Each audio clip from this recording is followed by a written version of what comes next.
looking into the mysterious sacred arrangement within the homuncular house.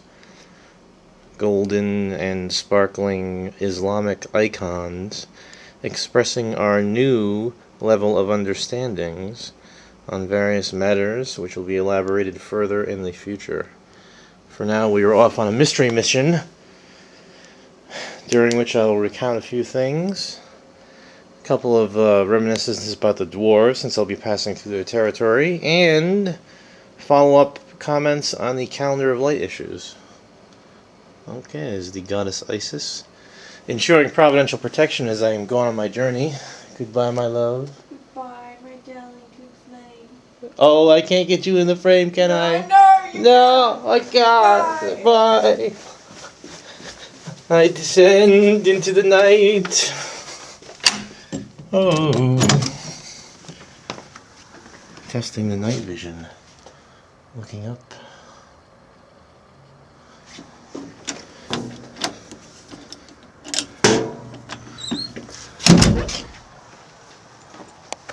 Off we go into the night.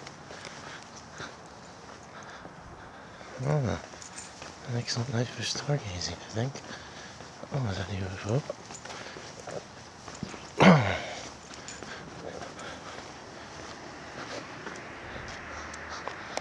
Oh, there's the moon. Is it us? That's the moon.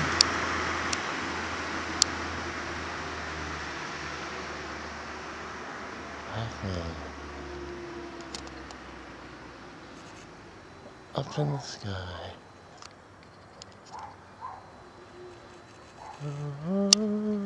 Oh, make the moon my UFO. Interesting, eh?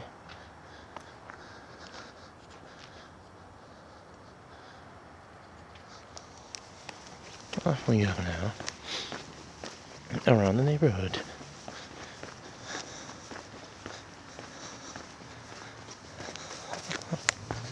Another strange light.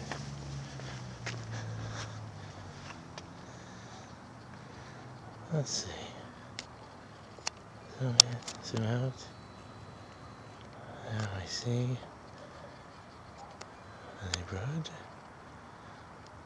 Mysterious lighting effects. There, the clarity. The night vision. There's my door. The door that leads into the flat. The flat. The mysterious flat. The wonderful flat. Let's see now. And the street light. My hand appearing in the darkness. So the lighting is a bit weird, but the dialogue is what matters. One thing that must be considered is the Masonic Calendar of Light. And my conversations with Peter Thornton about it revealed a discrepancy. Mysterious discrepancy that no one else seems to have picked up on. No one else seems to even know or note the mysterious discrepancy in the old. Back to the moon for a moment.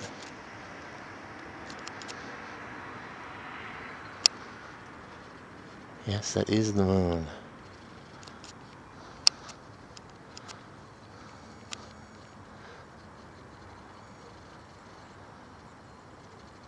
Yes, the moon fills my camera. Now I pull away. Back to the world of men. My world down there. That light. That is my entrance. My point of entry. Back here now, moving along. Calendar of Light.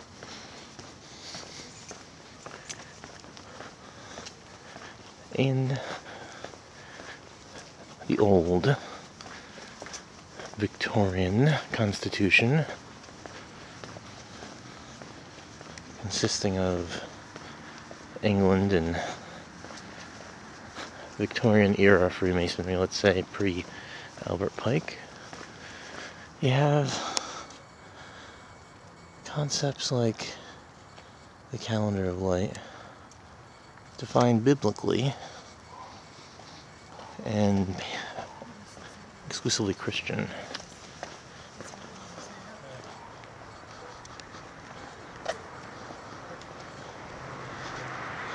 And what you see happening is a totally Christian bias in the mythology, such that the Calendar of Light must be 4004, and it's the age of the patriarchs, etc., etc., end of story, as Peter was arguing. But this point of the fact that in America, post the Egyptian revival, see, the Calendar of Light initially is made in 1700s, right? During the English phase of Freemasonry.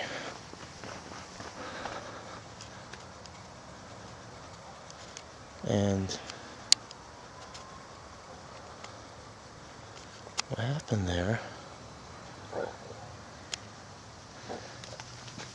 is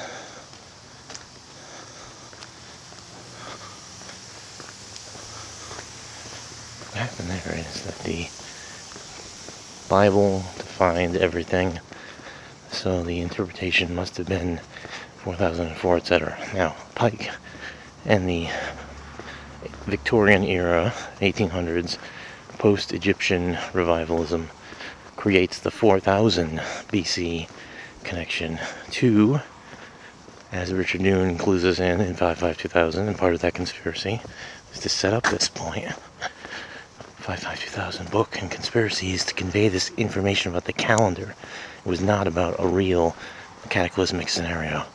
It was about conveying this information. How's that, Richard Noon? I busted you. Busted. So anyway, the secret is Albert Pike stole 4 years when he changed the calendar in America, because he knew the American Egyptian world, the New World Order, had to have something up its sleeve at the end. He knew Freemasonry would plateau. He knew it would become the old boy network, lose relevance, etc. So he had 4 years tucked away. And those 4 years play out from 2008 to 2012 primarily. You see, Albert Pike has a clock, a special cosmic alchemical clock that ticks away, and by putting a ball representing yourself on the scales, as it balances, you start the clock ticking. And there were 4 years initially, and the Illuminati have jealously guarded those years and used them only sparingly in the last 100 years, according to Pike's plan. A few moments captured, active, moments in which magic has been performed. But those remaining years. So let's say in the last 150 years, the Illuminati have used only one of the apocalyptic years. Only one. The others have been closely guarded and saved. And they will play out from 2009 to 2012, chronologically.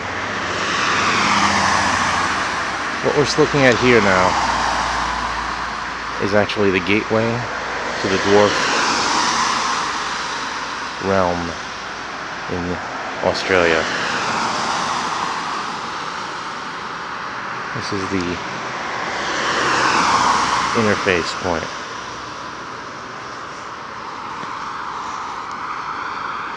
believe it or not, as I cross the street here. What I'm showing you is the interface point between our world and the world of the dwarves. It's mysterious. It's marked, as we see. Can you see that? There it is. There's the mark. Marked by the dwarves there. If you look clear up, it's a circular mark. But anyway, this is where the dwarves landed their ship. And it's here right now. I see it beyond these gates. You can see the gates, can't you? Can I pull back? Can I see the gates?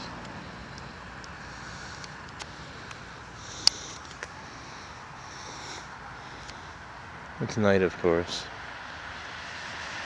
so things are barely visible, and the interface is strong. But I'm standing in front of gated archways, which were to be a very upscale apartment complex. Duplexes, lovely, wonderful things in this valley. But, strangely, all construction was stopped.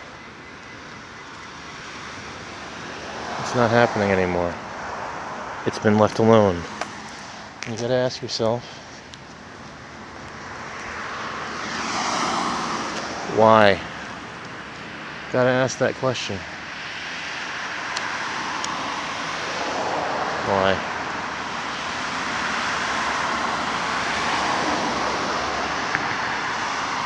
What does this area right here contain? You can see the stars. I don't think my camera can zoom in on the stars well enough or focus. But the star pattern is very nice. And what the observer here can't see is that the shadowy, untouched realm beyond these gates is occupied by a large ship. A ship that comes into our world, interfaces with our world. It rests out there. It's large, it's like a huge mushroom. Many tentacles coming off the bottom of the mushroom. It's laying on its side right now. Imagine a vast mushroom laying on its side, cloaked in shadow and mystery. Dwarves within, doing unknown dwarf deeds, launching pods through the cone of the mushroom. One of these pods, one of these eggs, is what I encountered not far from here as I walk away. I'm sorry, I have to walk away because Eitri, the Nidavellir warrior dwarf, is standing right there on the other side of those gates. I wish you could see those gates. And the mean, angry face of Eitri, who is objecting strongly to me filming here. Eitri does not want me to be filming here, and he's threatening me, so I have to leave. But I'll show you over here now. I want to get one last shot and turn around, but I know he's waiting for me to do that. He's just waiting for an excuse to rumble. He's pissed off. I have pissed off Eitri through my recording. Oh well. Can't be too secretive though. I have to try these things. I had to get it on record, okay? So I apologize. He's not there. I apologize, my dwarf friends. If anything I've done has been offensive, not applying, okay? But, as I was saying, over here, far up to our left, on the left of this row of lights you see here, is Highbury Park. And that's where I encountered one of those pods. Out of it emerged Mr. Gray. Mr. Gray was accompanied by my buddy Keebler, who I had already met. Keebler had clued me into the NASA connection. How NASA had found on the moon. On the moon, NASA found dwarf artifacts. Up there right now where I'm filming. On the dark side. It's a space god city. Ruled by dwarves. Abandoned after the Atlantis-Lemuria War. Rediscovered by the Americans in the 1960s.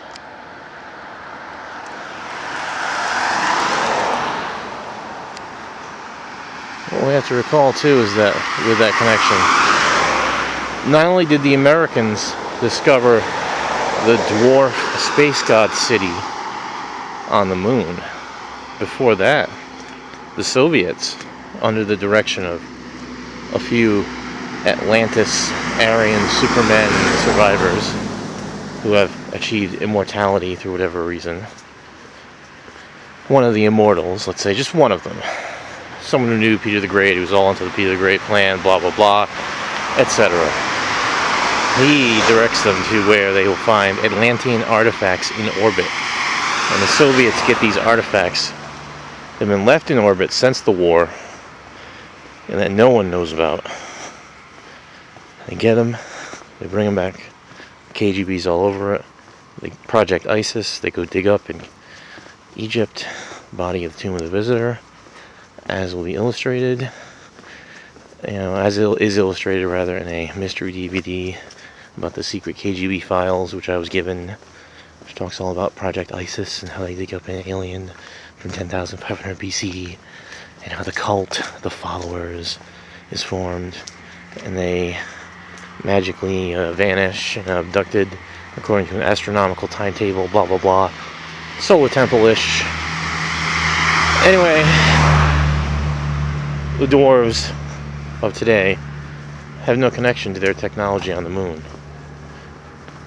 It's been taken over by the United States government and the evil Illuminati. And the dwarves who are operating in places like this are operating using Hollow Earth channels and other hocus pocus from Lemurian days, since Australia is Lemuria Central and the strong colony world. Okay? Crossing this street now again into Highbury Park.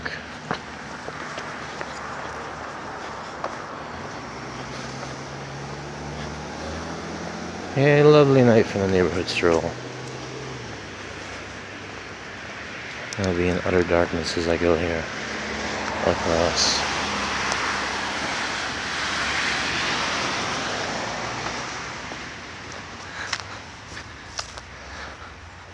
Let's see what kind of lighting I can get. Oh, like that kind of lighting. But I'll be moving through darkness, so I'll just be talking in my conspiratorial way as I move. So, coming up on our right, actually right here,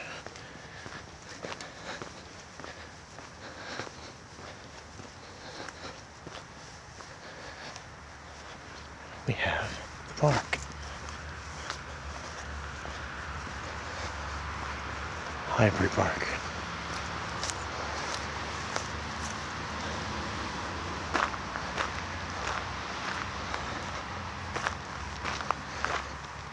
Which is where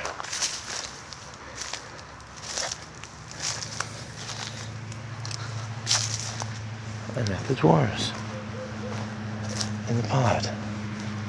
This is it. This vast park area here. And just about right here. Right about here.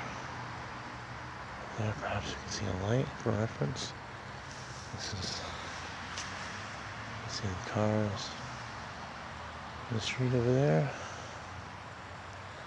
And the stars above. And what happened is, I was right about here. And all of a sudden, all the sound disappeared. And everything goes deadly still, quiet, charged with electricity, charged with contact. And I say to myself, sounds like a good opportunity for a UFO contact.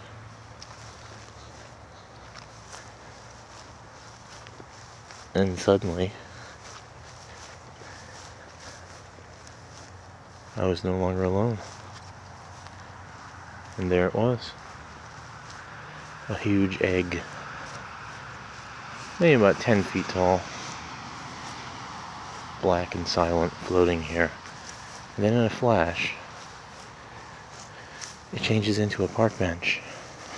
And there's Mr. Gray and Keebler. Right there. Sitting and talking. Mr. Gray looks like an alien to me. Then he takes off the helmet for the first time, and I understand. And they notice me. Mr. Gray lets out a shocking, high-piercing whistle, metallic whistle. They vanish, bench and all. I'm left alone, and the sounds of the world come back. That was my meeting with Mr. Gray, or sighting. Direct sighting of Mr. Gray.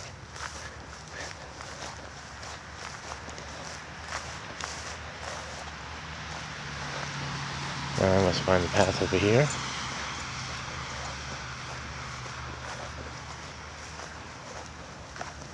This pathway as well. Late at night, I had walked, and the dwarves have just popped out, appeared in my path. And we've had conversation, exchanged items, made plans, and they're right there, moving. But I don't think it's a dwarf I'm familiar with yet. I think that generally they're... Oh!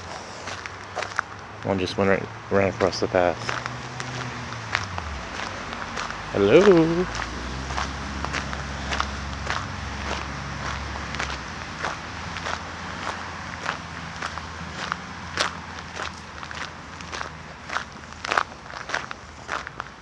Oh.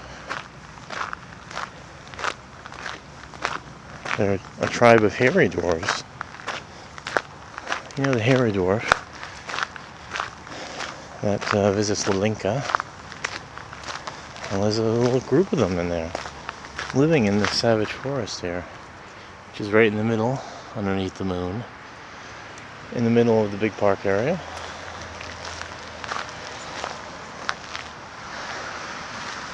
I think I need to come over here.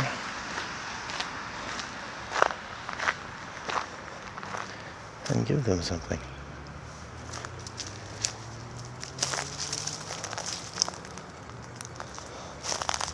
I'll leave a mark of my favor.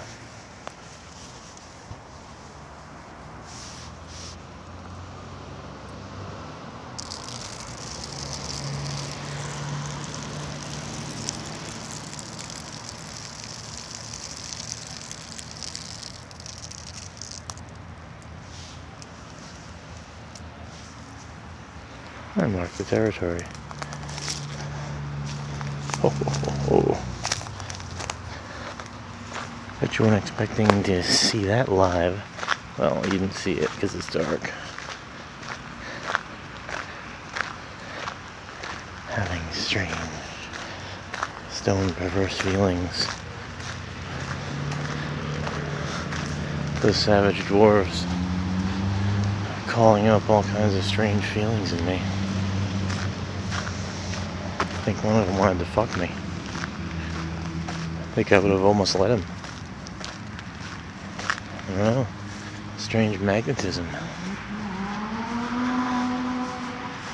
It's a strange magnetism. It makes me want to go back there and take off my clothes and join their weird savage world for a while.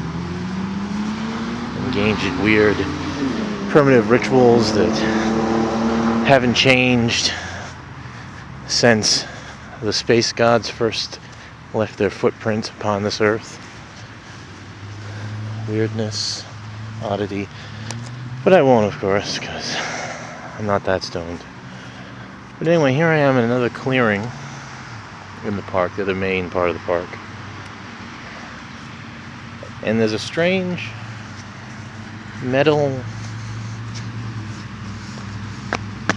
concrete slab part, if you can hear it, right in the middle of the grassland. And on this thing, the dwarf mothership lands as well. I guess concrete has some connection, because they poured the concrete foundations in that planned housing complex beyond the gates that will forever be locked. They poured the concrete foundations and started, and then that's when they mysteriously stopped. And I think that's when the mothership moved in, and all kinds of weird things drove them away. Literally drove them away. So the idea is that this intersection between our world and that of the dwarves is kind of tenuous, and sometimes shocking interventions are required. But I think they're coexisting in the shadows, obviously, here in Australia. Leftovers of Lemuria. And there's all kinds of weirdness happening. And I've tapped into it because I'm weird myself, in the WYRD way. Destiny woven. And so, Eitree's pissed at me because I filmed their mothership just now. I was starting to describe it and everything. So I gotta be careful. But, I can already tell the other Keebler, even Mr. Gray, will be laughing about it. Because Mr. Gray and I were actually negotiating terms of filming him. So, that might happen later. Or tomorrow night, actually. But for now, just gonna close on this wonderful sky. And think about those 3 years that Freemasons have tucked away. 3 years. From 2009 to 2012. Those 3 years. What are they going to do with them?